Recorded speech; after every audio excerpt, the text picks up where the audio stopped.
Em decoração, a gente trabalha com metro quadrado, tá? Em decoração, a gente trabalha com metro quadrado. Então, largura vezes altura, e o fornecedor vai te dar o preço dessa lona ou desse tecido sublimado, enfim. Quando você for comprar tecido, você também vai comprar por metragem. E aí você vai emendar as metragens para formar ali um painel para você usar. Quando você for contratar um fornecedor para montar esses painéis, ele também vai te cobrar por metro quadrado. Então você vai colocar ali fechamentos de fundo e piso e vai colocar lá o valor. Lá no finalzinho eu vou mostrando para vocês como é que vai funcionar, eu vou mostrar o modelo de planilha.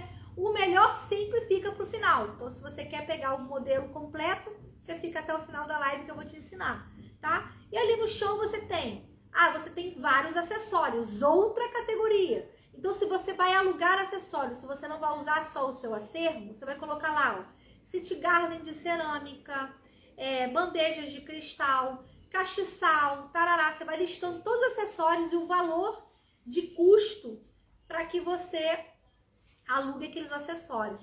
Se você for usar os seus acessórios, também vai colocar uma categoria acervo e vai listar os seus acessórios. Toda essa lista que você está montando aqui, depois ela vai para a proposta e quando o cliente fechar com você, ela vai para o contrato, tá bom? E aí você vai para outra etapa paisagismo de chão. Então, quantas plantinhas eu tenho ali no chão? Eu tenho mais ou menos 8 samambaias, 6 bromélias, e aí você vai listando os itens que você tem ali. Outra coisa que a gente tem ali naquela decoração, a gente tem a iluminação decorativa. Então, você vai planejar uma iluminação indireta, uma iluminação direta, sempre tem que ter a direta, tá? A direta é a iluminação focal. Quanto custa você botar e quantos trilhos de iluminação focal você vai ter? Então, olha só, presta atenção. Quando a gente começa, o mais importante é a gente ter os fornecedores-chave para entregar aquela inspiração. Eu percebo que, às vezes, vocês não conseguem resolver um orçamento porque vocês não sabem como fazer aquilo que está naquela foto que o cliente está trazendo. Porque você não tem ali quais são os fornecedores que você poderia usar para aquela solução. Você fica tentando comprar tudo. E isso não dá certo. Você não precisa comprar tudo. Você pode alugar e precificar em cima desse aluguel, entende?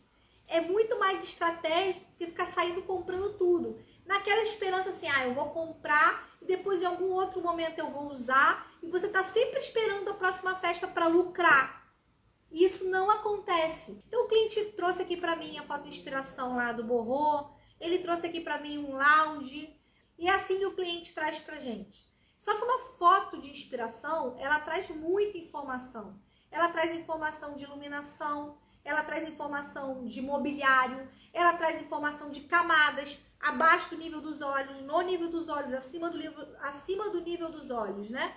Então, assim, ali eu tô vendo, por exemplo, uma foto que eu tenho paisagismo, eu tenho mobiliário e eu tenho um lustre. Então, assim, para eu entregar aquilo para o cliente, olha quantos fornecedores aqui.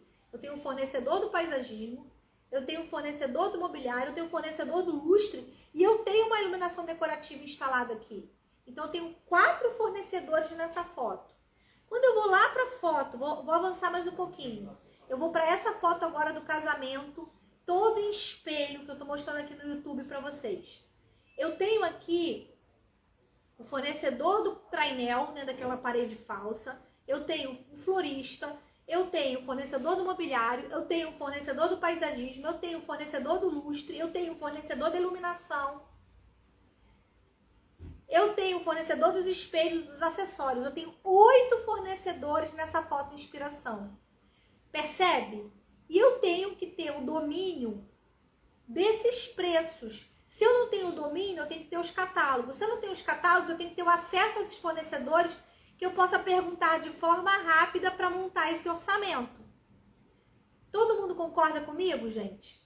Que para montar um orçamento você tem que dominar o que tem por trás daquela foto inspiração? Quais são os fornecedores que estão naquela foto inspiração? Isso aqui é um casamento. Aí nesse casamento eu tenho os acessórios, eu tenho o fundo de muro inglês, eu tenho a cenografia de chão e eu tenho os tapetes e a iluminação. Aqui, nesse casamento, eu tinha exatamente fornecedor de flor, acessório, mobiliário, o tapete, o fundo, a iluminação e o paisagismo. Foram 7 fornecedores para montar essa mesa de doces. Raquel, eu não tenho esse tanto de fornecedor, eu monto tudo com o meu acervo. Não tem problema, mas o seu acervo precisa obedecer uma tabela. Por quê? Eu também já trabalhei assim, já trabalhei com acervo próprio. Só que quando a gente começa a crescer, você tem móvel, você faz a cenografia de fundo, né, com madeira, com estrutura, com tecido, com muro inglês, com flor. Quando você começa a abarcar todos esses serviços, você começa a ter equipe para montar tudo isso. Você começa a ter que ter espaço para armazenar tudo isso. E você tem um custo muito similar ao fornecedor que é especializado nisso.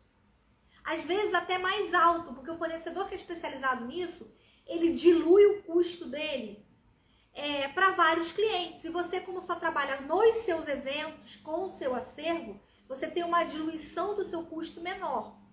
Então, esse é o grande perigo de trabalhar com acervo e fazer o preço assim, ó. Cospe e vê para que lado vai ventar, né?